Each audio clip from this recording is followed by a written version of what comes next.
नमस्कार दोस्तों। आज बात करेंगे हम ऑब्जेक्टिव रेजोल्यूशन के बारे में। ऑब्जेक्टिव रेजोल्यूशन बोलें या ऑब्जेक्टिव प्रपोजल बोलें, बात एक ही है। तो ऑब्जेक्टिव प्रपोजल का मतलब क्या है? उद्देश्य प्रस्ताव। जैसा कि इससे पहले वाले वीडियो में हमने कॉन्स्टिट्यूंट असेंबली की बात करी थी, तो उसमें लास्ट हम कहाँ तक पहुंचे थे? हमने ये देखा था कि थर्ड मीटिंग हुई थी, फर्स्ट मीटिंग हुई थी, सेकंड मीटिंग हुई थी, थर्ड मीटिंग हुई थी।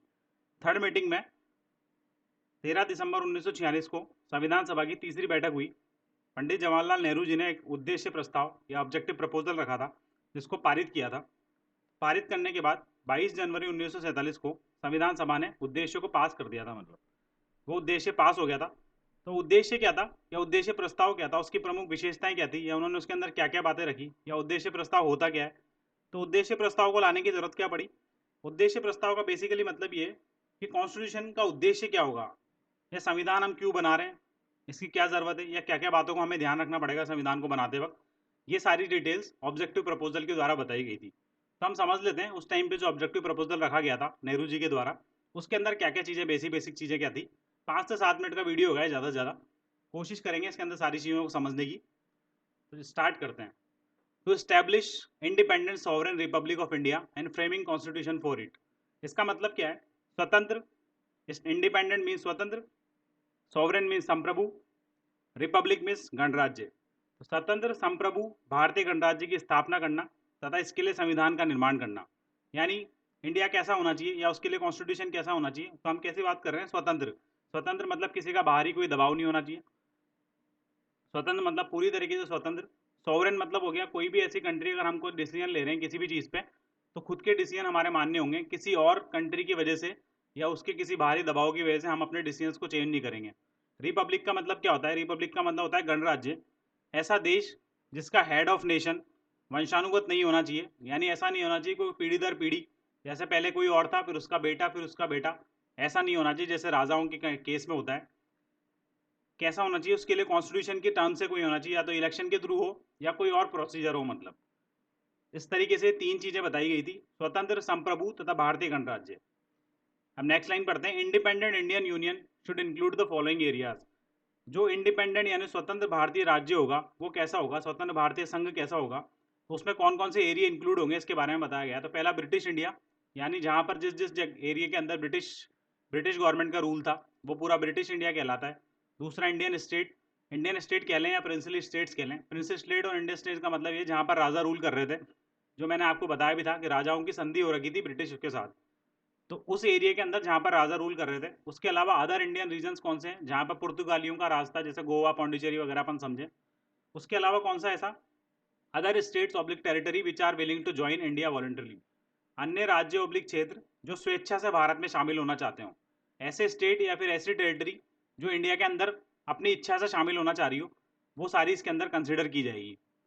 तो ये हो गई पहले स्लाइड की बात। अब नेक्स्ट स्लाइड में चलते हैं हम आगे और बात करते हैं ऑब्जेक्टिव प्रपोजल के बारे में।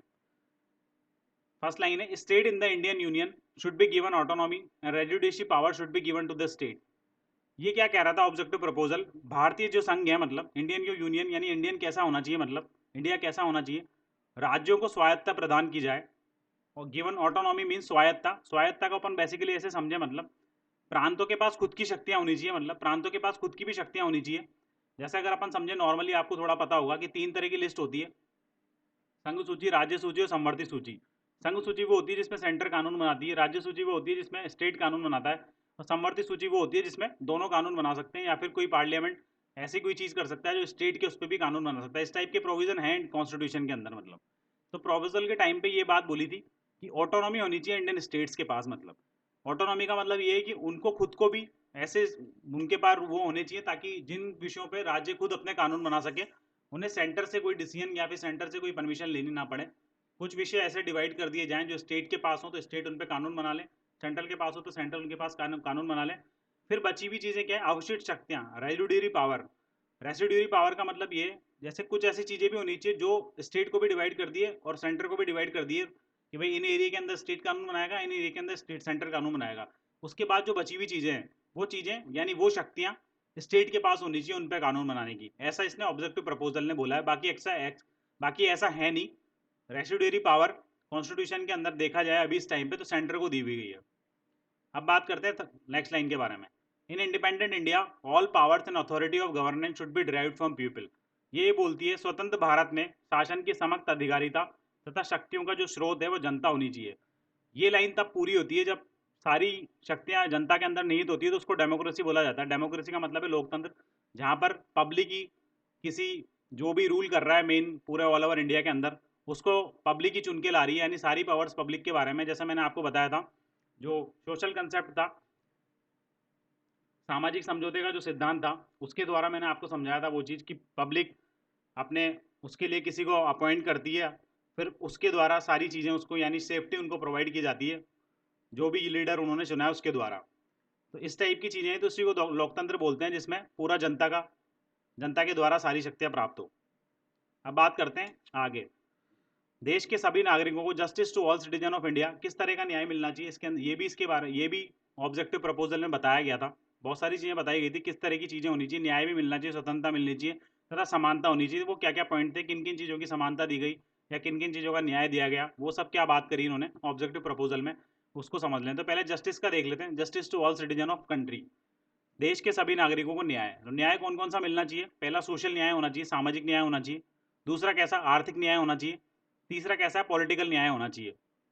तीन तरह के न्याय की बात करी है इन्होंने, तीन तरह की जस्टिस की। पहला सामाजिक यानी सोशल, दूसरा आर्थिक यानी इकोनॉमिक, तीसरा राजनीतिक यानी पॉलिटिकल। अब बात करते हैं हम फ्रीडम के बारे में। फ्रीडम मतलब स्वतंत्रता। तो स्वतंत्रता किन किन तरह की होनी चाहिए? पहला विचार यानी थॉट की स्वतंत्रता होनी चाहिए। दूसरा एक्सप्रेशन यानी अभिव्यक्ति, यानी अगर कोई चीज़ कोई भी इंसान अगर कुछ एक्सप्रेस करना चाह रहा है तो अपनी एक्सप्रेशन बता सकता है, यानी अपने विचार बता सकता है वो। बिलीफ यानी विश्वास, किसी के ऊपर भी विश्वास कर सकता है वो। किसी फेथ का मतलब धर्म, किसी भी धर्म को बढ़ावा दे सकता है या मान सकता है। उपासना, वोकेशन, कोई भी व्यवसाय कर सकता है। संघ बनाने, कोई भी यूनियन बना सकता है, संघ बना सकता है। एक्शन मतलब कोई भी एक्टिविटी कर सकता है, उसके बारे में उसको रोका नहीं जाएगा। मतलब संघ बनाने की आज़ादी दी गई है, पहला विचार की आज़ादी दी गई है, अभिव्यक्ति की आज़ादी दी गई है, विश्वास की आज़ादी दी गई है, धर्म की आज़ादी दी गई है, उपासना की आज़ादी दी गई है। व्यवसाय कोई सा भी कर सकता है, संघ बना सकता है, वो एक्टिविटीज़ कर सकता है। In the realm of law and morality, इसका मतलब क्या है? विधि और नैतिकता के दायरे में। ये सारी चीज़ें कानून के अकॉर्डिंग होनी चाहिए और नैतिकता के दायरे में होनी चाहिए। वरना ऐसा नहीं है मतलब कि आप कोई भी ऐसा संघ बना रहे हैं, संघ बनाने का मतलब आपने कोई टेररिस्ट ग्रुप बना लिया, ये आप नहीं कर सकते, क्योंकि ये विधि के खिलाफ हो जाएगा और नैतिकता के भी खिलाफ हो जाएगा। तो आपको ये चीज़ें देखनी है कि विधि और नैतिकता के हिसाब से फ्रीडम आपको मिलेगी। मतलब ऐसी भी कोई आप चीज़ नहीं बता सकते। फ्रीडम का मतलब ये थॉट या एक्सप्रेशन का फ्रीडम आपको दिया हुआ है, पर इसका मतलब ये नहीं है कि कोई आप ऐसी चीज़ लीक कर दें जिससे इंडिया की जो इंटरनल चीज़ें हैं, मतलब जो गोपनीयता है, वो भंग हो रही हो कहीं पर।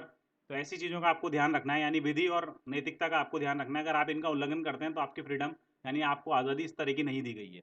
अब नेक्स्ट स्लाइड के बारे में बात करते हैं, वो है इक्वलिटी। इक्वलिटी मतलब समानता या समता। तो समानता तीन तरह की है। प्रतिष्ठा की समानता है, दूसरी अवसर की समानता है, तीसरी अपॉर्चुनिटी, विधि के समक्ष यानी बिफोर द लॉ।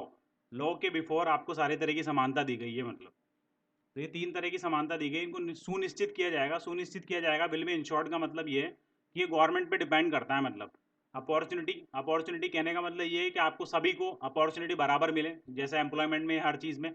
पर ये हर जगह पे अलग अलग होता है, तो ये गवर्नमेंट के ऊपर पूरी तरीके से डिपेंड होता है। इसीलिए लिखा हुआ है विल बी एंश्योर्ड, यानी सुनिश्चित किया जाएगा। सुनिश्चित का मतलब ये है कि गवर्नमेंट इसको करने की कोशिश करेगी। मतलब ये कंपलसरी नहीं है, गवर्नमेंट इसको करने की कोशिश करेगी ऐसा। तो हमने तीनों तरह के न्याय के बारे में समझ लिया जो देश के नागरिकों को मिलना चाहिए। पहला हो गया न्याय, दूसरा हो गया स्वतंत्रता, तीसरा होगी समता, समता या समानता। अब इसके special measure to protect the interest of following.